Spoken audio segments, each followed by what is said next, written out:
Indian ఎకానమీలోని మనకి next question ఏంటంటే తలసరి ఆదాయం ఎప్పుడు పెరుగుననగా ఆప్షన్ 1 జిఎన్పి జనాభా ఒకే రేట్లో పెరిగినప్పుడు, ఆప్షన్ 2 జిఎన్పి జనాభా 2 తగ్గినప్పుడు, ఆప్షన్ 3 జిఎన్పి జనాభా కంటే వేగంగా పెరిగినప్పుడు, ఆప్షన్ 4 జిఎన్పి జనాభా కంటే నెమ్మదిగా పెరిగినప్పుడు. ఇక్కడ right answer is option 3 GNP జనాభా కంటే వేగంగా పెరిగినప్పుడు. తలసరి ఆదాయం ఫార్ములా ఏంటి? జాతీయ ఆదాయము బై మనకి జనాభా, అంతే కదా, దేశ జనాభా చేస్తే వచ్చిందే మనకి తలసరి ఆదాయం, పెర్ క్యాపిటల్ ఇన్కమ్. ఇప్పుడు ఫర్ ఎగ్జాంపుల్ ఇక్కడ ఒక జాతీయ ఆదాయం ఒక 15 అనుకోండి, జనాభా ఒక 3 అనుకోండి. ఎగ్జాంపుల్గా చెప్తాను, అంటే ఒక డివిజన్ తీసుకొని మీకు చెప్తున్నాను. 3 5 5 వచ్చింది కదా ఇక్కడ పెర్ క్యాపిటల్ ఇన్కము.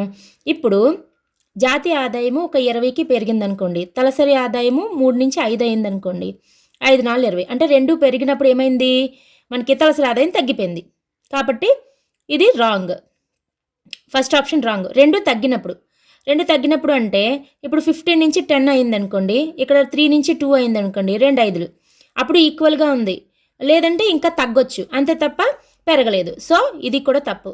మూడో ఆప్షన్ చూసినప్పుడు ఇప్పుడు ఆదాయము 15 కదా మనం అనుకున్నాము, ఈ 15ని 20కి పెంచుదాం. అంటే జిఎన్పి అనేది జనాభా కంటే వేగంగా పెరిగినప్పుడు, అంటే ఇది పెరిగింది, జిఎన్పి పెంచాం 20కి, జనాభా సేమ్ అలాగే ఉంచాం మార్చకుండా, 6 వస్తుంది. అంటే ఏంటి, తలసరి ఆదాయం పెరిగింది. సో మనకి ఇక్కడ థర్డ్ ఆప్షన్లోనే తలసరి ఆదాయం పెరిగినట్టుగా మనకి కనిపిస్తుంది.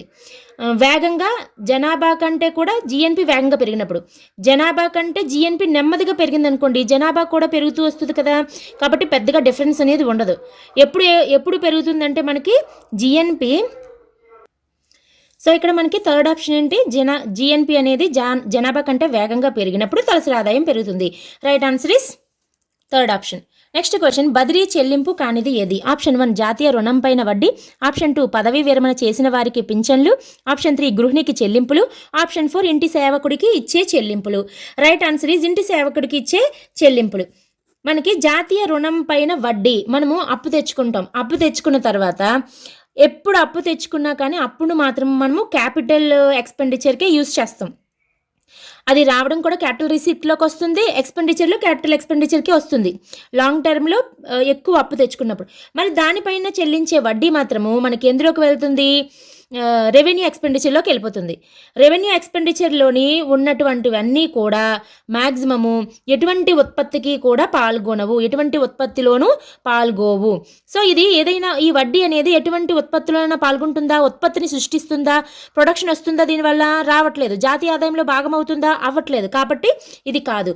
పదవి విరమణ చేసిన వారికి ఇచ్చే పెన్షన్లు, పదవి విరమణ చెయ్యక ముందైతే వాళ్ళు గవర్నమెంట్ సర్వీస్లో ఉంటారు కాబట్టి, సర్వీస్ చేస్తారు కాబట్టి వాళ్ళు జాతీయ ఆదాయంలో భాగమవుతారు. కానీ పదవి విరమణ చేసిన తర్వాత వాళ్ళకి ఇచ్చినటువంటి పెన్షన్లు ఎటువంటి ఉత్పత్తిలోనూ పాల్గొవు. కాబట్టి ఇది కూడా బదిలీ చెల్లింపు.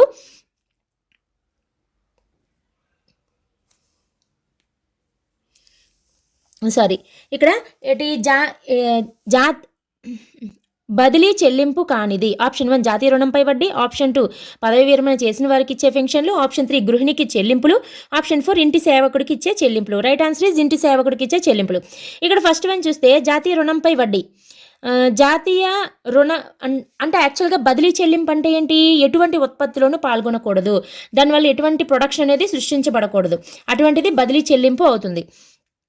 ఇప్పుడు మనం తీసుకున్నట్లయితే జాతీయ రుణం పైన వడ్డీ అన్నప్పుడు మనం తెచ్చుకున్న రుణం అనేది క్యాపిటల్ రిసిప్ట్లో చూపిస్తాము, దాన్ని మూలధనానికే అంటే మూలధనం పెరిగే విధంగానే యూజ్ చేస్తాం కాబట్టి, అంటే ప్రభుత్వం యొక్క ఆస్తులే సృష్టించబడతాయి కాబట్టి దాన్ని క్యాపిటల్ ఎక్స్పెండిచర్లోనే చూపిస్తాం. కానీ దానిపైన చెల్లించే వడ్డీ మాత్రము రెవెన్యూ ఎక్స్పెండిచర్లో చూపిస్తాం. అయితే ఇది ఎటువంటి ఉత్పత్తులైనా పాల్గొంటుందా, పాల్గొదు కాబట్టి ఇది బదిలీ చెల్లింపు. నెక్స్ట్ది పదవి విరమణ చేసిన వారికి పెన్షన్లు. గవర్నమెంట్ సర్వీస్లో ఉన్నంతసేపు వాళ్ళు చేసిన సర్వీస్ అంతా కూడా మనకి జాతీయ ఆదాయంలో కౌంట్ అవుతుంది. కానీ రిటైర్డ్ అయిపోయిన తర్వాత వాళ్ళకి ఇచ్చేటటువంటి పెన్షన్లు ఎటువంటి ఉత్పత్తిలోని పాల్గొవు కాబట్టి, ఎటువంటి ప్రొడక్షన్కి తోడ్పడవు కాబట్టి అది కూడా బదిలీ చెల్లింపే. నెక్స్ట్ గృహిణి చెల్లింపులు. గృహిణికి ఇంటిలో చేసేటువంటి సేవలకి చెల్లింపులు అనేవి చేస్తామా, అసలు లెక్కించరు గృహిణి సేవలు. సో ఇవి కూడా మనకి బదిలీ చెల్లింపే అవుతుంది. సో ఇక్కడ పదవీ విరమణ చేసిన వాళ్ళు కూడా చేసిన వారికి ఇచ్చే ఫంక్షన్లు కూడా బదిలీ చెల్లింపే, గృహిణికి చేసిన చెల్లింపులు కూడా బదిలీ చెల్లింపే. అయితే ఇంటి సేవకుడికి అంటే ఎవరు, పని మనిషి మెయిన్ పెట్టుకుంటారు కదా ఇంట్లోని, మరి వాళ్ళకి జీతానికే కదా పెట్టుకుంటారు. అంటే ఉద్యోగం ఎలాగ చేస్తారో వాళ్ళు కూడా అదే విధంగా టైం టు టైం వచ్చి ఉద్యోగం చేసి వెళ్తారు కదా, వాళ్ళకి చేసే చెల్లింపులు మాత్రము కంపల్సరిగా జాతీయ ఆదాయంలో భాగం అవుతాయి. అలాంటప్పుడు ఇది బదిలీ చెల్లింపు కాదు. సో రైట్ ఆన్సర్ ఈజ్ ఇంటి సేవకుడికి ఇచ్చే చెల్లింపులు. నెక్స్ట్ క్వశ్చన్, జిఎన్పికి జీడిపికి మధ్య తేడా దీనికి సమానము. జిఎన్పికి జీడిపికి మీకు నేను ఇంతకుముందు కూడా చెప్పడం జరిగింది. మధ్య లెటర్ డిఫరెన్స్ వస్తే ఒకటి వస్తుంది, ఫస్ట్ లెటర్ డిఫరెన్స్ వస్తే ఒకటి వస్తుందని చెప్పాను. ఇక్కడ మధ్యలో లెటర్ డిఫరెన్స్ వచ్చింది కదా, ఇక్కడ ఎన్, ఇక్కడ డి, ఇది డొమెస్టిక్, ఇది నేషనల్. సో మధ్య లెటర్ డిఫరెన్స్ వస్తే తేడా ఏంటి, NFIA, net factor income from abroad. ఇది బయట నుంచి వస్తుంది కదా, విదేశాల నుంచి మన ఇండియాకు రాబడుతుంది కాబట్టి అది నేషనల్లో ఉంటుంది, దేశీయంగా డొమెస్టిక్లో ఉండదు. కాబట్టి ఎందులో యాడ్ అయ్యి ఉంటుంది, జిఎన్పిలో యాడ్ అయ్యి ఉంటుంది, జీడిపిలో యాడ్ అయ్యి ఉండదు. ఓకేనా. సో ఇక్కడ మనకి ఈ రెండింటి మధ్య తేడా దేనికి సమానం అన్నారు, స్థూల విదేశీ పెట్టుబడి, నికర విదేశీ పెట్టుబడి, ఆప్షన్ 3 నికర ఎగుమతులు, ఆప్షన్ 4 నికర విదేశీ కారక ఆదాయం అంటే net factor income from abroad. So right answer is option 4. Next question, ఈ క్రింది వానిలో సరికానిది ఏది, NNP market price is equal to GNP market price minus తరుగుదల. Option 2 NNP market price is equal to NNP factor cost plus నికర పరోక్ష పన్నులు. Option 3 NNP market price is equal to NNP factor cost plus పరోక్ష పన్నులు. Option 4 NNP market price is equal to NDP market price plus నికర విదేశీ కారక ఆదాయము. ఇక్కడ మనకి మార్కెట్ ఫ్యాక్టర్ కాస్ట్ అంటే పన్నులు అవి ఉండవు, అదే మార్కెట్ ప్రైస్ అంటే ట్యాక్సెస్ అవి కంపల్సరీగా ఉంటాయి, అది గుర్తుపెట్టుకోవాలి. ఇప్పుడు NNP market price is equal to GNP market price minus తరుగుదల. ఇక్కడ మనకి ఈ ఫస్ట్ లెటర్ డిఫరెన్స్ ఉందా, మధ్య లెటర్ డిఫరెన్స్ ఉందా చెక్ చేసుకోండి. ఇక్కడ మనకి మధ్య లెటర్ సేమే ఉంది కాబట్టి దీని డిఫరెన్స్ ఎన్ఎఫ్ఐఏ కాదు, అంటే net factor income from abroad అనేది కాదు. ఇక్కడ ఫస్ట్ లెటరే కదా డిఫరెన్స్ ఉంది. ఈ ఫస్ట్ లెటర్ డిఫరెన్స్ ఉంటే ఈ రెండింటి మధ్య డిఫరెన్స్ ఏంటి, తరుగుదల, డిప్రిషియేషన్ అవుతుందని చెప్పాను. ఆ డిప్రిషియేషన్ కూడా ఎందులో ఉంటుంది, డొమెస్టిక్లో ఉంటుంది, నేషనల్లో ఉండదు. కాబట్టి డొమెస్టిక్లోంచి తరుగుదలని తీసేస్తే, డొమెస్టిక్ అంటే మనకి ఇది gross national product market price minus తరుగుదలని తీసేస్తే మనకి net national product market price అనేది వస్తుంది. కాబట్టి ఇది రైటే. మనకి క్వశ్చన్లో సరికానిది అన్నాడు, ఇది కరెక్టే కాబట్టి ఇది ఆన్సర్ కాదు. నెక్స్ట్ ఏంటి, NNP market price is equal to NNP factor cost plus నికర పరోక్ష పన్నులు. ఇక్కడ మనకి ఈ రెండింటికి ఏమైనా డిఫరెన్స్ ఉందా అంటే ఇక్కడ ఎన్ఎన్పిఏ ఉంది, ఇక్కడ ఎన్ఎన్పిఏ ఉంది. సో ఈ రెండింటికి డిఫరెన్స్ తరుగుదల కాదు, అలాగే నెట్ ఇన్కమ్ ఫ్రమ్ అబ్రాడ్ అంటే నికర విదేశీ కారక ఆదాయము కాదు. మరి ఎక్కడ డిఫరెన్స్ వచ్చింది, మార్కెట్ ప్రైస్లోని ఫ్యాక్టర్ కాస్ట్లోని. మరి మార్కెట్ ప్రైస్కి ఫ్యాక్టర్ కాస్ట్కి డిఫరెన్స్ ఏంటి అనేది మనం చూడాలి. ఇక్కడ నికర పరోక్ష పన్నులు అంటే యాక్చువల్గా ఏంటి, ఇక్కడ మార్కెట్ ప్రైస్కి ఫ్యాక్టర్ కాస్ట్కి మనం చూస్తే ఫ్యాక్టర్ కాస్ట్ అంటే ఉత్పత్తి కారకాలు ఏవైతే ఉంటాయో ఉత్పత్తి కారకాలు, ఆ ఉత్పత్తి కారకాల పైన పెట్టినటువంటి ఖర్చే ఫ్యాక్టర్ కాస్ట్, దానికి ట్యాక్సెస్ అవి కలిపితే వచ్చేది మార్కెట్ ప్రైస్. ఈ ఉత్పత్తి కారకాలకు మనము ప్రొడక్షన్కి సంబంధించి సబ్సిడీస్ కూడా ఇవ్వడం జరుగుతుంది. ఆ సబ్సిడీస్ని మరి ఇందులో లెక్కించరు, మార్కెట్ ప్రైస్లో లెక్కించలేనప్పుడు మనం ఏం చేయాలి, ఫ్యాక్టర్ కాస్ట్ కావాలి అంటే దానికి సబ్సిడీస్ యాడ్ చేయాలి. అంటే ఫర్ ఎగ్జాంపుల్ మార్కెట్ ప్రైస్ ఉందా, ఎన్ఎన్పి మార్కెట్ ప్రైస్కి ఏం చేయాలి, సబ్సిడీస్ యాడ్ చేయాలి. ఇంకా మరి ఇంకేంటి ఉంటాయి అంటే పరోక్ష పన్నులు. మనం మార్కెట్ ప్రైస్ అంటే ఏంటి, ఆ కంపెనీస్ ప్రొడక్షన్ చేసిన తర్వాత వాళ్ళు గవర్నమెంట్కి ఏవైతే ట్యాక్సెస్ కడతారో ఆ ట్యాక్సెస్ని ఎవరి మీద పడుతుంది, పన్ను యొక్క తొలి భారము తుది భారము అని చెప్పబడుతుంది కదా. తుది భారం ఎవరి దగ్గర, వినియోగదారులపైన పడుతుంది.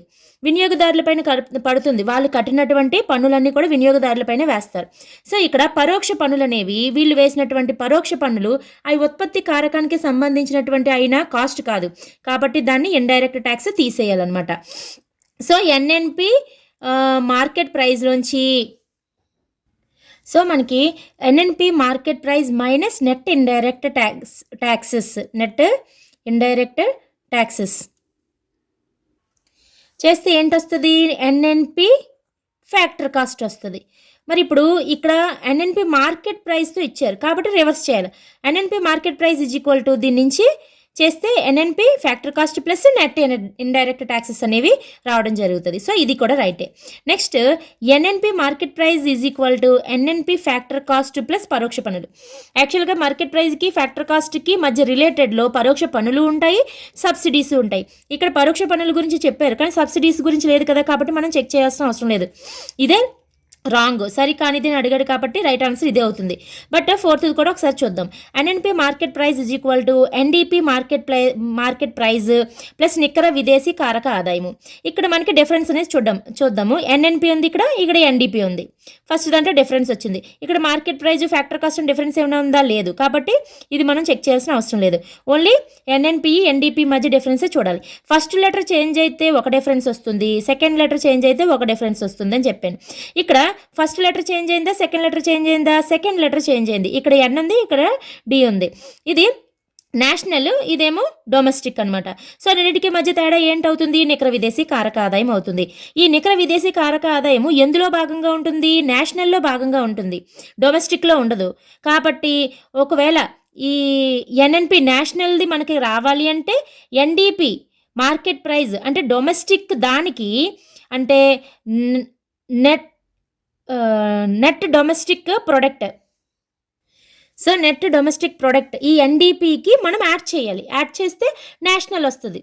నేషనల్ రావాలి అంటే నెట్ నేషనల్ ప్రొడక్ట్ రావాలి అంటే డొమెస్టిక్ దానికి నికర విదేశీ కారక ఆదాయం కలిపితే వస్తుంది. సో ఇది కూడా రైటే. కాబట్టి మనకు ఆన్సర్ ఏంటవుతుంది, third option is right answer. Next question, జాతీయ ఉత్పత్తిలో ఇవి కలిసి ఉంటాయి. ఆప్షన్ 1 మార్కెట్లో వినిమయం కాబడినవి కానీ సొంతానికి వాడినవి కాదు.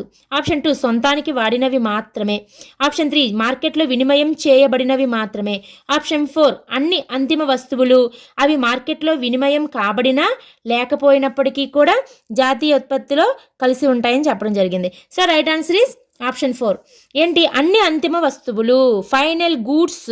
మనం జాతీయ ఆదాయం గురించి చదువుకునేటప్పుడే final goods and services value కదా కౌంట్ చేస్తారు.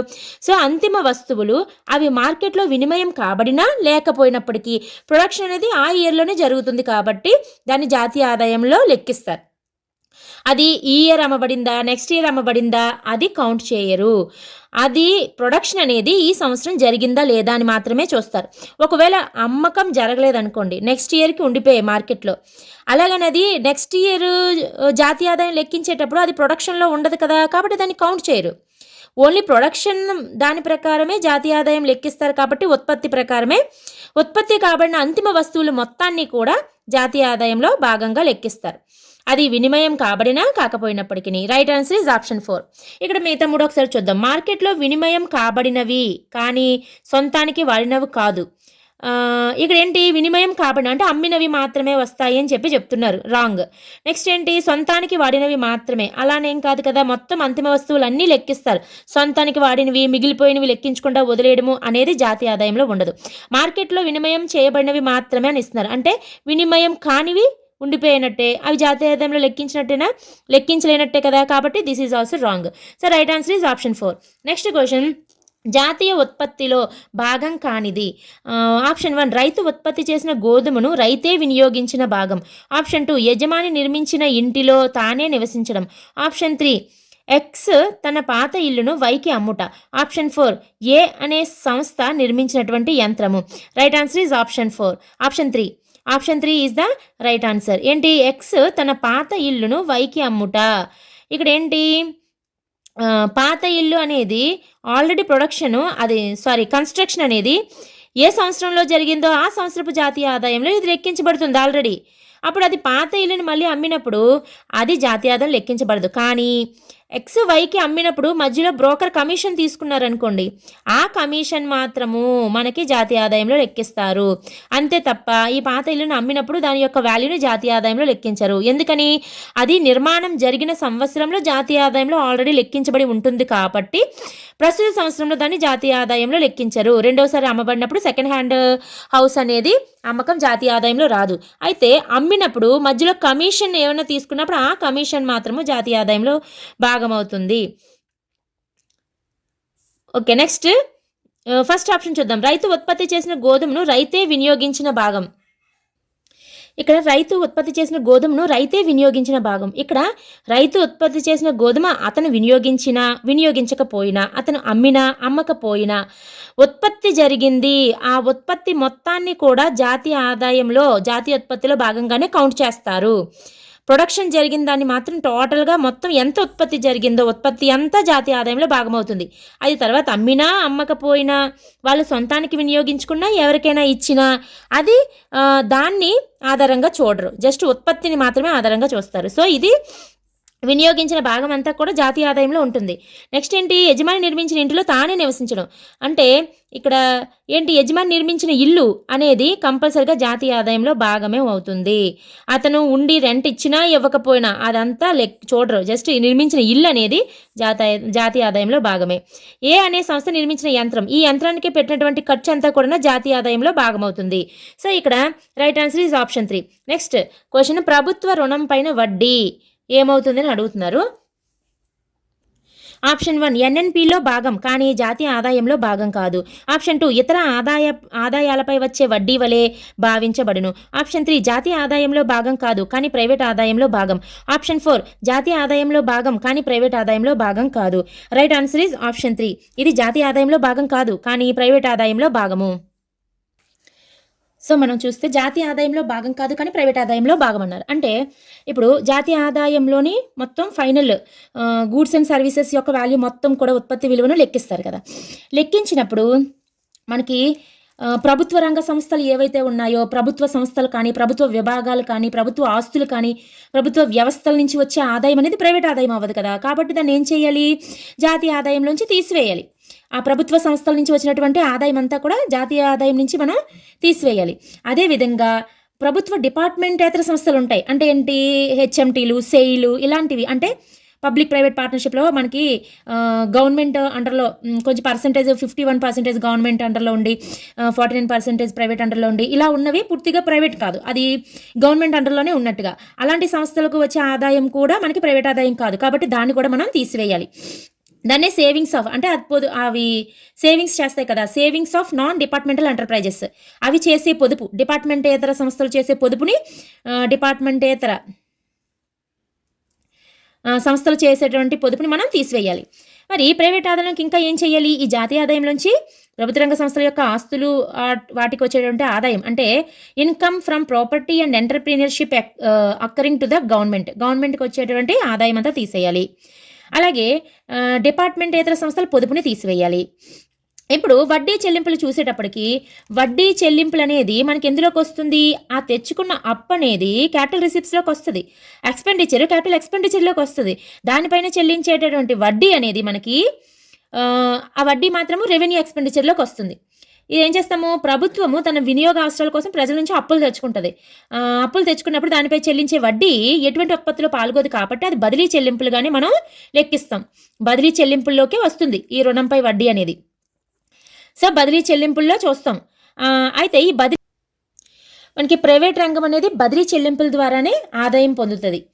అంటే ఎలాగంటే ఇప్పుడు వృద్ధాప్య పెన్షన్లు ఇచ్చినా, నిరుద్యోగ భృతి, అలవెన్స్లు, స్కాలర్షిప్స్ ఇలాంటివి ఏవి ఇచ్చినా సరే అవి ప్రైవేట్ రంగానికి బదిలీ చెల్లింపులు అందిస్తాయి. బదిలీ చెల్లింపుల ద్వారానే ప్రైవేట్ రంగానికి వెళ్తుంది అనమాట ఈ ఇన్కమ్. అలాగే ప్రకృతి వైపరీత్యాలు అవి సంభవించినప్పుడు మన ప్రభుత్వము విదేశాలకు సహాయం చేస్తుంది, విదేశాలు మనకు కూడా సహాయం చేస్తాయి. ఆ రెండింటి మధ్య తేడాయే మనకి నికర విదేశీ బదిలీ చెల్లింపులు అవుతాయి అనమాట. ఇటువంటి బదిలీ చెల్లింపుల ద్వారానే మనకి ప్రైవేట్ రంగము ఆదాయం అనేది పొందుతుంది. కాబట్టి మనం బదిలీ చెల్లింపుల్ని యాడ్ చేయాలి ఇక్కడ. బదిలీ చెల్లింపులు అంటే ఎటువంటి బదిలీ చెల్లింపులు, రుణం తెచ్చుకుంటాం కదా, ఆ రుణం net current transfers from abroad, అలాగే విదేశాల నుంచి తెచ్చుకున్న బదిలీ చెల్లింపులు, అదేవిధంగా net current transfers from government, అదేవిధంగా ప్లస్ ఇంట్రెస్ట్ ఆన్ నేషనల్ డెప్ట్, ఇవన్నీ కూడా బదిలీ చెల్లింపులే అవుతాయి. అంటే ఏంటి, మనం తెచ్చుకున్నటువంటి జాతీయ రుణం పైన మనం చెల్లించే వడ్డీ అనేది బదిలీ చెల్లింపే కాబట్టి ఆ వడ్డీ ఇందులోని ప్రైవేట్ ఆదాయంలో భాగమవుతుంది. అలాగే ప్రభుత్వం నుంచి నికర బదిలీ చెల్లింపులు అంటే గవర్నమెంట్ టు గవర్నమెంట్, విదేశాల నుంచి ఈ గవర్నమెంట్కి, ఈ గవర్నమెంట్ నుంచి విదేశీ గవర్నమెంట్కి మధ్య జరిగే బదిలీ చెల్లింపులు ఏవైతే ఉంటాయో ఆ ఒక దాంట్లోంచి ఒకటి తీసివేస్తే వచ్చేదే నికర బదిలీ చెల్లింపులు. అవి యాడ్ చేయాలి. ప్లస్ విదేశాల నుంచి బదిలీ చెల్లింపులు అంటే ప్రభుత్వం నుంచి కాకుండా వేరే వేరే సంస్థల నుంచి మనకు వచ్చే సహాయము, మన దేశం నుంచి విదేశీ సంస్థలకు కానీ వేరే విధంగా వెళ్ళేటువంటి సహాయము, రెండింటి మధ్య తేడా ఏదైతే ఉంటుందో అది net current transfer from abroad అనమాట. ఇవి మనం యాడ్ చేయాలి. అంటే బదిలీ చెల్లింపు ఏదైనా సరే ప్రైవేట్ ఆదాయం అవుతుంది కాబట్టి దాన్ని యాడ్ చేయాలి. అంటే ఇక్కడ ఏమైంది, రుణంపై వడ్డీ అనేది జాతీయ ఆదాయంలో భాగం కాదు. ఎందుకని రెవెన్యూ ఎక్స్పెండిచర్లో చూస్తాం, అది బదిలీ చెల్లింపు కాబట్టి బదిలీ చెల్లింపులు ఏవి కూడా ఉత్పత్తిలో పాల్గొవు కాబట్టి జాతీయ ఆదాయంలో లెక్కించము. అలాగే కానీ ప్రైవేట్ ఆదాయంలో భాగం మనం యాడ్ చేసాం కదా ఇప్పుడు. So this is the right answer. ఇది చూద్దాం, జాతీయ ఆదాయంలో భాగం కానీ ప్రైవేట్ ఆదాయంలో భాగం కాదు, దీనికి రివర్స్లో ఇచ్చారు కాబట్టి రాంగ్. ఇక్కడ ఏంటి, ఎన్ఎన్పిలో భాగం కానీ జాతీయ ఆదాయంలో భాగం కానీ ఇచ్చాడు. ఇక్కడ ఎన్ఎన్పి అన్న జాతీయ ఆదాయం అన్న ఒకటే కాబట్టి దిస్ ఈజ్ ఆల్సో రాంగ్. ఇతర ఆదాయాలపై వచ్చే వడ్డీ వలె భావించబడను, కాదు, ఇతర ఆదాయాలపై వడ్డీ వలె భావించడం అనేది జరగదు, ఇది బదిలీ చెల్లింపుగా భావించడం జరుగుతుంది. So right answer is option 3. Next question, క్రింది వానిలో సాధారణంగా తక్కువ విలువ కలిగిన జాతీయ ఆదాయ భావన ఏది? Option 1 GNP, option 2 NNP, option 3 వ్యష్టి ఆదాయము, ఆప్షన్ 4 వ్యయార్హ ఆదాయము. రైట్ ఆన్సర్ ఈజ్ వ్యయార్హ ఆదాయము. ఇక్కడ మనకి జిఎన్పికి ఎన్ఎన్పికి డిఫరెన్స్ ఏంటి వస్తుంది, ఫస్ట్ లెటరే కదా తేడా వచ్చింది, అంటే తరుగుదల అనేది మనకి డిఫరెన్స్ వస్తుంది. అంటే ఇందులో తరుగుదల ఉంటుంది, ఇందులో తరుగుదల ఉండదు ఎన్ఎన్పిలో. అంటే జిఎన్పి కన్నా ఎన్ఎన్పి వాల్యూ తక్కువ అని కదా అర్థమైంది. ఓకే, ఎన్ఎన్పి దీనికంటే ఇది తక్కువ. ఇక్కడ ఏమన్నాడు, తక్కువ విలువ కలిగిన అన్నాడు. మరి ఈ రెండు ఎన్ఎన్పి కంటే ఇంకా తక్కువ వస్తాయో లేదో చూద్దాం. ఇప్పుడు ఎన్ఎన్పి తర్వాత వ్యష్టి ఆదాయము. వ్యష్టి ఆదాయం అంటే వ్యక్తులు కానీ లేదా గృహాలు కానీ వాస్తవంగా రియల్గా ఎంత ఆదాయం పొందారో, వాస్తవ ఆదాయాన్ని వ్యక్తులు కానీ గృహాలు కానీ వాస్తవ ఆదాయం ఏదైతే పొందుతారో దాన్ని తెలుపుతుంది వ్యష్టి ఆదాయం.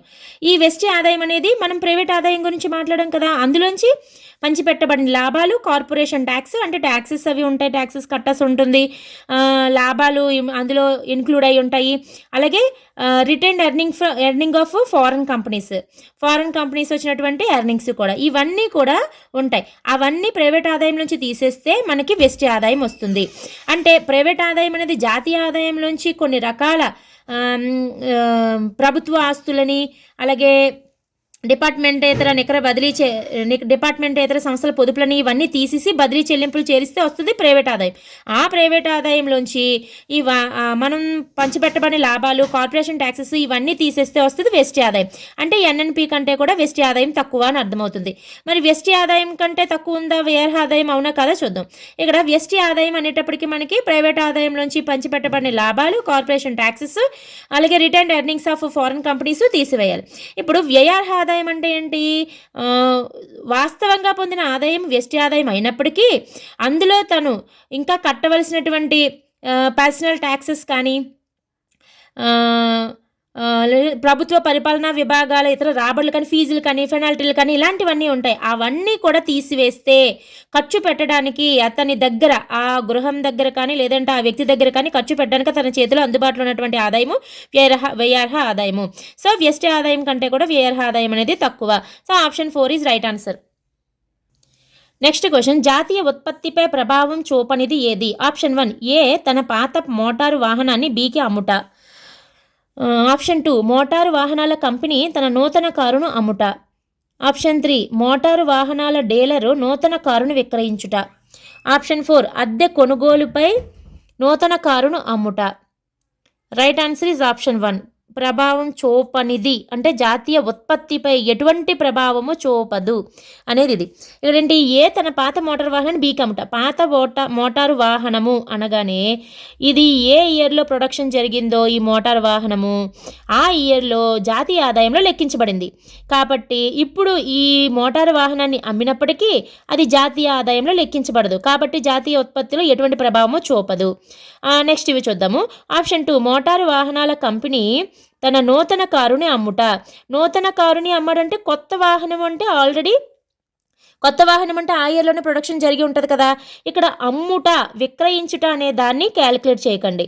ఎందుకని అంటే అమ్మినా అమ్మకపోయినా ఉత్పత్తి జరిగిన తర్వాత అది జాతీయ ఆదాయంలో భాగం అవుతుంది.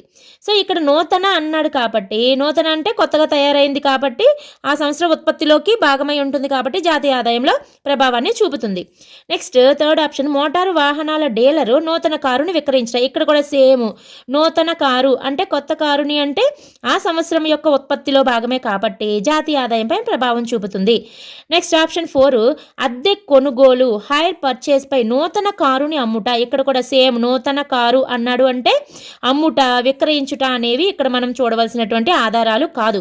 నూతన అనేది మనకి ఇంపార్టెంట్. నూతన అన్నప్పుడు ఆ సంవత్సరం ప్రొడక్షన్లోకి వస్తుంది కాబట్టి అది జాతీయ ఆదాయంలో భాగమవుతుంది కాబట్టి జాతీయ ఆదాయాన్ని పెంచుతుంది. సో ప్రభావం అనేది చూపుతుంది. సో ఇక్కడ రైట్ ఆన్సర్ కానిది అన్నాడు కాబట్టి ప్రభావం చూపనిది అన్నాడు కాబట్టి option 1 right answer. Next question, నూతన ఇల్లు కొనుగోలు అనేది జిఎన్పిలో భాగమైతే దానిని దీనిలో భాగంగా చూపుతారు. ఆప్షన్ 1 మూలధన వినియోగము, ఆప్షన్ 2 వ్యక్తిగత వినియోగ వ్యయము, ఆప్షన్ 3 పెట్టుబడి, ఆప్షన్ 4 వ్యక్తిగత పొదుపు. రైట్ ఆన్సర్ ఇస్ పెట్టుబడి. నూతన ఇల్లు కొనుగోలు అనేది మనకి జిఎన్పిలో భాగం, గ్రాస్ నేషనల్ ప్రొడక్ట్లో భాగం అవుతుంది. అయితే దానిని ఎందులో భాగంగా చూపుతారు? పెట్టుబడి పెట్టినట్టే కదా మనం కొత్త ఇల్లు కొన్నాము అంటే. సో పెట్టుబడిలో భాగంగా చూపడం జరుగుతుంది. నెక్స్ట్ క్వశ్చన్, షేర్లు, బాండ్లు కొనుగోలు లాంటి విత్త వ్యవహారాలు ఆప్షన్ 1 జాతీయ ఆదాయాన్ని పెంచుతాయా, ఆప్షన్ 2 జాతీయ ఆదాయాన్ని తగ్గించినా, ఆప్షన్ 3 జాతీయ ఆదాయం పైన ప్రభావం చూపవా, ఆప్షన్ 4 ఏది కాదా.